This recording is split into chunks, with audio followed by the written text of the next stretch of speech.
Good morning class 3। This is the third chapter. मैंने आपको एक बहुत डिटेल समरी वीडियो शेयर किया था। आप लोगों ने अगर उसको नहीं देखा है तो आप प्लीज़ उसको देखिए। उसमें पूरे चैप्टर का को अर्थ के बारे में बहुत डिटेल में बताया गया। उस वीडियो को आप बार बार देखें, 2-3 बार देखें, पूरा देखें तो आपको चैप्टर समझ में आएगा। फिर क्वेश्चन भी दूंगा मैं कुछ एक्स्ट्रा। तो अभी मैं बुक रीडिंग का ये वीडियो है, आप इसको देख लीजिए। अगर आपने बुक नहीं लिया है तो डू बाय द बुक। और जैसे मैं रीड कर रहा हूँ वैसे ही है। जब आप बुक रीडिंग की वीडियो देखते हैं तो open your book and read the book along. आप बुक पढ़ेंगे तो आपको पता चलेगा कौन से वर्ड का क्या प्रोनाउंसिएशन है। तो chapter 3 our earth the blue planet. Planet नहीं बोलना है, the blue planet. Our earth. Topics covered, कौन कौन सा टॉपिक कवर हुआ है इसमें दिया हुआ। The surface of the earth, surface मतलब होता है ऊपर का हिस्सा। The atmosphere, the shape of the earth our home. तो अगर आपने पिछला वीडियो देखा होगा तो ये सारे वर्ड्स आपको क्लियर होंगे। तो यहाँ हम लोग क्विक रीडिंग करेंगे। द सरफेस ऑफ द अर्थ, जो ऊपर का हिस्सा है अर्थ का। This is a picture of the अर्थ। ये एक अर्थ का पिक्चर है। टेकन फ्रॉम स्पेस, कहाँ से लिया गया? स्पेस से। What is space? ये हम लोगों ने पिछले चैप्टर में पढ़ लिया है। डिफिनेशन भी लिखा दिया, मैंने समझा भी दिया था आपको। आप देखिए उसको। लुक एट इट, इसको देखना है। एंड राइट वन वर्ड, एक वर्ड लिखना है। आंसर, वन वर्ड आंसर्स, एक वर्ड का आंसर टू दीज क्वेश्चंस। अब यहाँ 2 क्वेश्चंस दिए हुए हैं। What is the shape of the अर्थ, ये कैसा दिख रहा है आपको? आप इस पिक्चर को देख कर बताइए कैसा दिख रहा है। तो मुझे तो स्फेयर दिख रहा है। स्फेयर आप लोगों ने पढ़ा होगा मैथ्स में, जो फुटबॉल का शेप होता है, ऑरेंज का होता है। ये सारा स्फेयर है। बॉल जो है स्फेयर है। रसगुल्ला जो है स्फेयर है। तो this is looking like a sphere. What is the main colour of the अर्थ, ज़्यादा कलर कौन सा दिख रहा है? तो आप देखेंगे ज़्यादा कलर इसमें जो दिख रहा है ब्लू कलर दिख रहा है। तो ये 2 आंसर आपको यहाँ पे लिखना है। You have to write that in your book.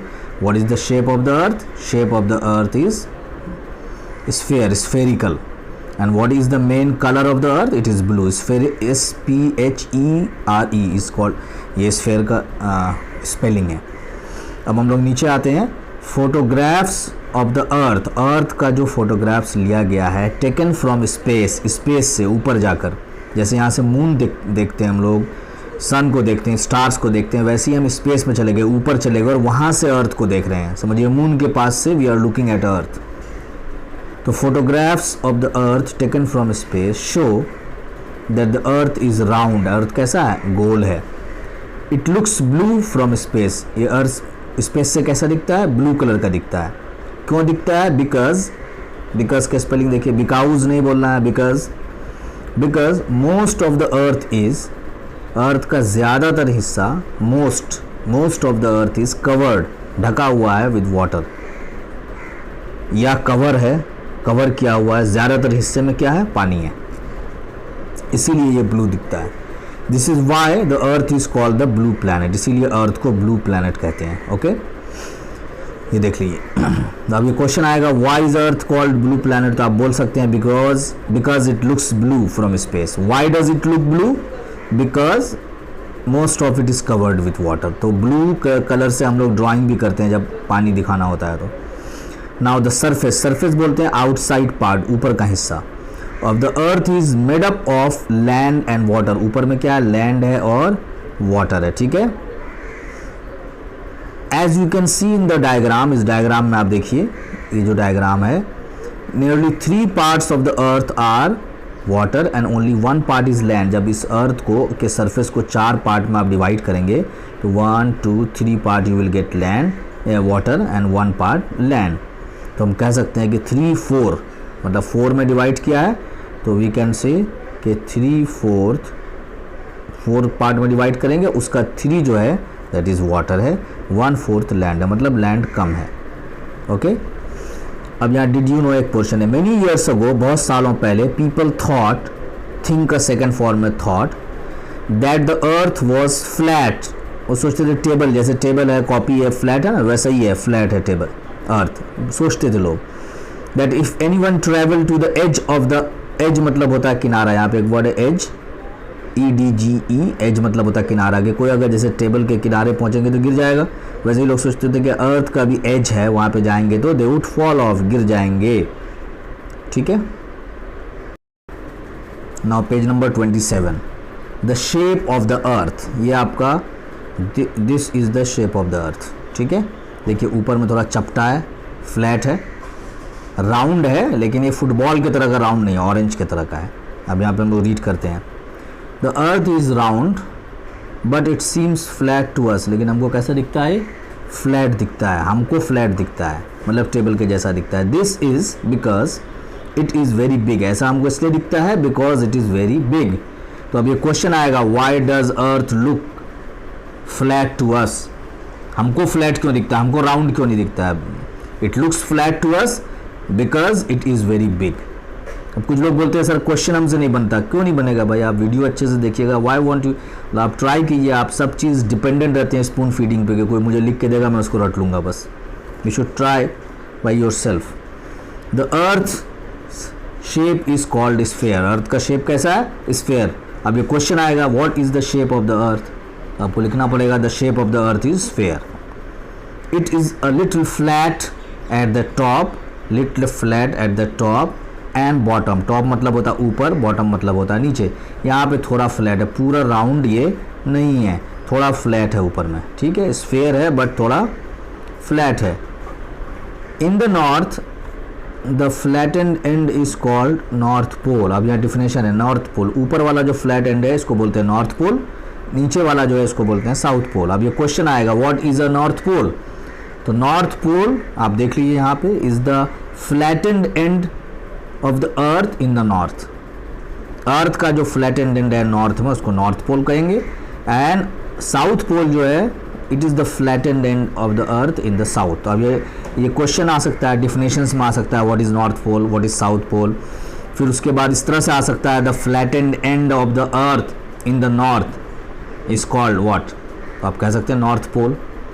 अब did you know, about 500 years ago, आज से 500 साल पहले, फर्डिनेंड मैगेलन, नाम देखिए फर्डिनेंड मैगेलन, नाम याद होना चाहिए स्पेलिंग के साथ, फर्डिनेंड मैगेलन, सेल्ड, सेल्ड मतलब होता है बोट से जाना या शिप से जाना, वेस्ट फ्रॉम स्पेन, स्पेन से, स्पेन है यहाँ पे, यहाँ से वेस्ट गया, इंडिया इधर है,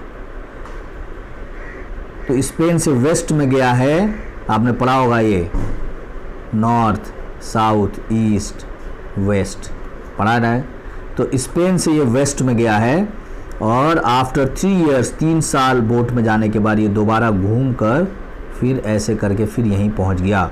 इसका मतलब है कि ये प्रूफ करता है कि अर्थ इज़ राउंड, ये लिखा हुआ, after 3 years of selling forward, आगे चला गया कहीं मुड़ा नहीं, वन ऑफ हिज शिप्स, उसमें उसका एक शिप जो है came back to Spain, Spain पहुंच गया। This showed that the earth is round. अब हम लोग नीचे आते हैं, another important part that is atmosphere. The earth is surrounded by a land of layer of air, surrounded by, ये पहले वीडियो में भी बहुत डिटेल में मैंने बताया, फिर से यहाँ देख लिया, एटमॉस्फेयर स्पेलिंग याद होना चाहिए, सराउंडेड मतलब चारों तरफ से घिरा हुआ होना, this is called atmosphere. It is important, ये इंपॉर्टेंट है, क्यों इंपॉर्टेंट है, because the air we breathe, breath नहीं पढ़ना है इसको, BREATHE, breathe, the air we breathe, सांस लेना, इज फ्रॉम द एटमॉस्फेयर, ये एटमॉस्फेयर से आता है। It keeps us alive, alive नहीं है, अलाइव है, ये हमें जिंदा रखता है। Other living things also need air to stay alive, दूसरी लिविंग थिंग्स को भी ज़रूरत होती है एयर की टू स्टे अलाइव, जिंदा रहने के लिए, stay alive. The atmosphere blocks out, blocks मतलब होता है रोक देना, ब्लॉक्स आउट, ब्लॉक कर देना, रोक देना, हार्मफुल रेज ऑफ द सन, सन के हार्मफुल रेज को क्या करता है ये, हार्मफुल मतलब नुकसानदा, जो नुकसान करे, रोक देता है। एंड लेट्स इन, और आने देता है, लेट्स इन मतलब आने देना, ओनली दोज रेज, सिर्फ उन रेज को, दैट आर नेसेसरी, जो नेसेसरी मीन्स होता है ज़रूरी, NECESSARY, necessary for living things, living things के लिए जो ज़रूरी है उसी को आने देता है। एज वी गो हायर, जब हम लोग ऊपर जाते हैं अर्थ से, the atmosphere has less air, ऊपर जाते जाएंगे तो वो थिन होता जाएगा, लेस एयर होगा, कम हवा जो है कम होती जाती है। And it becomes difficult to breathe, जब बहुत ऊपर जाएंगे तो सांस लेना थोड़ा मुश्किल हो जाता है। So when the people climb high mountains, जब ऊपर जाते हैं हाई माउंटेन्स पे, एवरेस्ट पे जाते हैं या कश्मीर वगैरह में ऊपर जाएंगे आप, they carry on their backs, backs मतलब होता है पीठ, ये देखिए पीठ पे क्या होता है इनके, a gas called oxygen in cylinders to help them to breathe, उनको सिलेंडर्स लेकर जाना होता है ऊपर, क्योंकि वहाँ हवा कम होती है। सिलेंडर्स की ज़रूरत अभी भी कोरोना इसमें बहुत लोगों को पड़ी है, जिनको वो तो यहाँ पर उनके लंग्स में प्रॉब्लम था, लेकिन ये ऊपर जाते हैं तो लंग्स आपका ठीक भी है, क्योंकि एयर कम है, इसीलिए आपको ज़रूरत पड़ जाती है सिलेंडर्स की। तो बियॉन्ड द एटमॉस्फेयर, जब एटमॉस्फेयर से भी ऊपर चले जाएंगे, there is a vast large place where there is no air. ऐसा नहीं कि एयर पूरा ऊपर जहाँ भी जाएंगे एयर आपको मिलेगा, बहुत सारा पोर्शन है जहाँ पे उसके बाद एयर नहीं है। इस प्लेस को बोलते हैं this is space. As you know the sun, the moon and stars are all in space, तो ये सब स्पेस में है।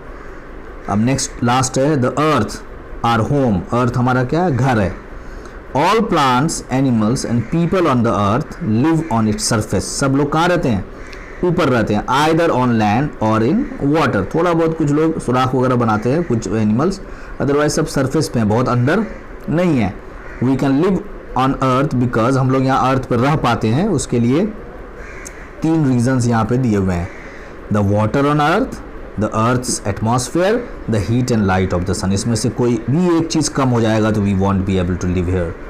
तो पूछा जाएगा why is life possible on the earth, क्यों यहीं पे लाइफ है, लिविंग थिंग्स क्यों हैं। तो इसमें तीनों पॉइंट आपको देना होगा, to write all the 3 points. The water, पानी, अर्थ एटमॉस्फेयर जो हवा है, and the heat and light of the sun, सूरज की जो गर्मी है और रोशनी है, ये भी बहुत ज़रूरी है। ये पिछला वीडियो जो है उसमें मैंने काफ़ी डिटेल में आपको बताया है, आप उसको दोबारा देखिए फिर इसको रीड कीजिए। Next, the earth is like a good friend to all the plants, animals and people who live on it, क्योंकि हम लोग यहाँ रह पाते हैं, यहाँ बहुत इंपॉर्टेंट चीज़ें हैं हमारे सर्वाइवल के लिए, हमारी ज़िंदगी के लिए, इसीलिए हम लोग यहाँ रह पाते हैं।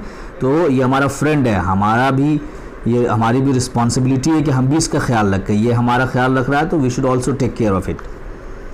Think and talk about how the earth is a friend to us, मतलब आप सोचिए, यहाँ पे क्वेश्चन दिए हुए हैं, आप सोचिए why is the water of the earth important, क्यों पानी ज़रूरी है, पानी नहीं होगा तो क्या क्या नहीं होगा, कहाँ कहाँ परेशानी होगी। ओनली थिंक अबाउट इट, आप सोचिए इसके बारे में कि अगर पानी को अर्थ से हटा देते हैं तो कितनी दिक्कत हम लोगों को हो जाएगी, कहाँ कहाँ दिक्कत हो सकती है। यू शुड थिंक, आप ये सोचिए। You should discuss with your parents से डिस्कस कीजिए, अपने टीचर से डिस्कस कीजिए, आप खुद भी समझने की कोशिश कीजिए कि अगर पानी नहीं होगा तो कहाँ कहाँ परेशानी हो जाएगी। What would happen if there was no air to breathe, अगर एयर नहीं हो ब्रीथ करने के लिए। देखिए फ्रीली अवेलेबल है, अभी लोग ऑक्सीजन खरीद रहे थे कोरोना के टाइम में। आप सोचिए कि बिल्कुल एयर ख़त्म हो जाए तो फिर हम लोग ब्रीथ कैसे करेंगे, एनिमल्स कैसे ब्रीथ करेगा, फिर और भी एयर का क्या क्या फ़ायदा है। तो ये भी एटमॉस्फेयर का ये सोचना है, आप डिस्कस कीजिए पेरेंट्स से, अपने फ्रेंड से डिस्कस कीजिए कि क्या होगा अगर एयर को ख़त्म कर दिया जाए, हटा दिया जाए। What would happen if there was no sunlight, अगर रोशनी ही नहीं हो, सन ही नहीं हो, सन की ना गर्मी पहुंचती हो ना रोशनी पहुंचती हो, तब क्या होगा, तब कैसी ज़िंदगी होगी, क्या हम लोग बच पाएंगे। तो you have to answer all this questions. आप इसके बारे में डिस्कशंस कीजिए, आप बात कीजिए अपने फ्रेंड से, अपने पेरेंट्स से बात कीजिए, टीचर से बात कीजिए, और अपने जो भाई बहन हैं उनसे बात कीजिए कि ये सब नहीं होगा, अगर पानी नहीं होगा तो क्या होगा, पानी की कितनी अहमियत, हम लोग कितना पानी वेस्ट करते हैं। अगर एयर नहीं है ठीक से, एयर को हम लोग कितना पॉल्यूट करते हैं, किस किस तरह से गंदा करते हैं, क्यों एयर का होना ज़रूरी है। तो ये सब हम लोग ध्यान रखेंगे, अगर इस पर डिस्कशन करेंगे तो हम लोगों को पता चलेगा कि all these things are very important. So we must take care of the earth just as it takes care of us. जैसे ये हमारा ख्याल रख रहा है, हमारी सारी फैसिलिटीज़ यहाँ पे प्रोवाइड हुई है, तो हम लोगों को भी ख्याल रखना चाहिए इसका। अब यहाँ पे लिखा हुआ did you know some fridges and air conditioners, हमारे घर में कुछ फ्रिजेज और एयर कंडीशनर्स जो हैं in home, offices, vehicles and aircraft, ये जो होते हैं हमारे यहाँ, use a gas called CFC। एक गैस यूज़ होता है इसमें, जब बोलते हैं फ्रिज का गैस ख़त्म हो गया है, एयर कंडीशनर का गैस ख़त्म हो गया है, वो जो गैस है उसका नाम है CFC। अब ये क्वेश्चन पूछा जाएगा which gas is used in fridges and air conditioners, तो ये CFC गैस यूज़ होता है। This gas harms the protective layer of the atmosphere, ये नुकसानदा है हमारे एटमॉस्फेयर के लिए। So harmful rays from the sun enter the atmosphere and cause illness in the people. तो हम लोग इतनी फैसिलिटी, इतना फ्रीज और AC लगा रहे हैं, अब अररिया में ज़रूरत नहीं है AC की, लेकिन खूब लोग AC लगा रहे हैं। तो अब देखिए इसमें से हार्मफुल रेज भी निकलता है, तो ये हार्म भी करता है। तो गैर ज़रूरी न चलाएं और अननेसेसरी न लगाएं, ये हार्म करेगा, एक आदमी को हार्म नहीं करेगा, वो सबको हार्म करेगा ना वो। अब यहाँ कुछ वर्ड्स हैं जो यूज़ हुए हैं, उसका यहाँ पे डेफिनेशन है। आप देखिए, surface the outside of the something, ऊपर का जो हिस्सा होता है उसको सरफेस बोलते हैं। Sphere anything that is round like a ball is called sphere. Atmosphere the air that surrounds the earth, earth के चारों तरफ जो एयर है, इसका डेफिनेशन मैंने पिछले वीडियो में भी बहुत अच्छे से बताया है। ऑक्सीजन क्या है? It is a gas found in the air, जो एयर में होता है, एंड इन वाटर, पानी में भी होता है, which all people animals and plants need, जिसकी हमारी ज़रूरत है, जिसका हम सांस लेते हैं। वास्ट मतलब वेरी लार्ज। नेक्स्ट वीडियो में मैं क्वेश्चन आंसर शेयर करूँगा।